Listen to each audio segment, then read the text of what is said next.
Hello friends, இன்றைக்கி நம்மளுடைய கிச்சனுக்கு ஒரு புதிய வரவு வந்திருக்கு. என்னென்னா ஹேர் ஃப்ரையர் வந்திருக்கு. இது வந்து என்னுடைய பையன் எனக்கு கிஃப்ட் பண்ணியிருக்கான் என்னுடைய மேரேஜ் டேட்டுக்காக. அதனால சரி இன்றைக்கி அதில் வந்து சிக்கன் செய்ய போகிறோம். முதல்ல ஒரு சிக்கனையும் எடுத்து வச்சுருக்கேன். அது பாருங்கள், ஒரு 200 சிக்கன் எடுத்து நல்லா ஊற வச்சு 1 ஹவர் வச்சுருக்கேன். இப்போ அதில் அப்படியே அடுக்க போகிறேன். சிக்கன் ஃபுல்லாக அடுக்கிட்டேன். இனிமேல் டைம் நம்ம வைக்கணும். இனிமேல் அதுவும் செட் இருக்கோன்றாங்க, செட் பண்ணி இருக்கோன்றாங்க. அதை பார்த்துருவோம். ஆன் பண்ணியாச்சு.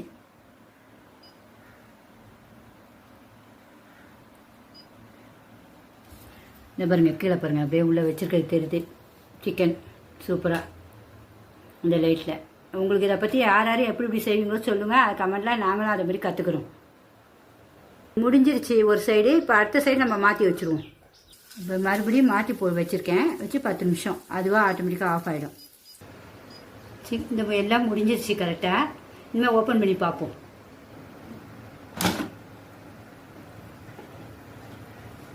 என்ன சூப்பராக வந்துச்சு, பார்க்க அழகாக இருக்குது. இனிமேல் டேஸ்ட்டு பார்ப்போம். சூப்பராக இருக்குது. ஒரு சொட்டு எண்ணெய் இல்லை, ஆனால் அழகாக வந்துச்சு. ஊறுறது மட்டும் 1 ஹவர் ஊறிச்சு. சாஃப்ட்னஸும் எப்படி இருக்குது நம்ம பார்க்கணும்ல. என்னுடைய கம்பெனி பிலிப்ஸ் தான் வாங்கியிருக்கேன். இப்போ சிக்கன் எடுக்கிறேன், எடுத்து டேஸ்ட் பார்ப்போம். செம சூப்பராக இருக்குங்க சிக்கன். அவ்வளோ நல்லா சாஃப்டாக நல்லா இருக்குது. மொறுன்னு இருக்குன்னு நினைக்கிறேன். பார்க்கலாம். நல்லா இருக்குங்க.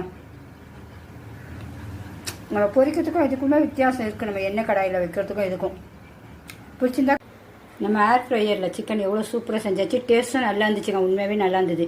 நம்ம இதான் இன்றைக்கி தான் ஃபஸ்ட்டு செய்கிறேன். ஃபஸ்ட்டு செய்யும்போதே பார்க்கவே சூப்பர். 1 ஹவர் மட்டும் ஊற வச்சேன். ஊற வச்சுட்டு அப்படியே வச்சுட்டேன். வேறு எதுவுமே எண்ணெய்னா தடவை. அப்புறம் திருப்பி கொஞ்சம் அந்த ஆட்டோமேட்டிக்காக அவங்க அந்த 10 நிமிஷம் வச்சுருக்கிறதோட திருப்பி போட்டேன். வெந்துருச்சு. பிடிச்சிருந்தா கண்டிப்பாக லைக் பண்ணுங்கள். இனிமேல் நம்ம விதவிதமாக சமையல் பார்ப்போம். ஓகேவா ஃப்ரெண்ட்ஸ்? பாய்.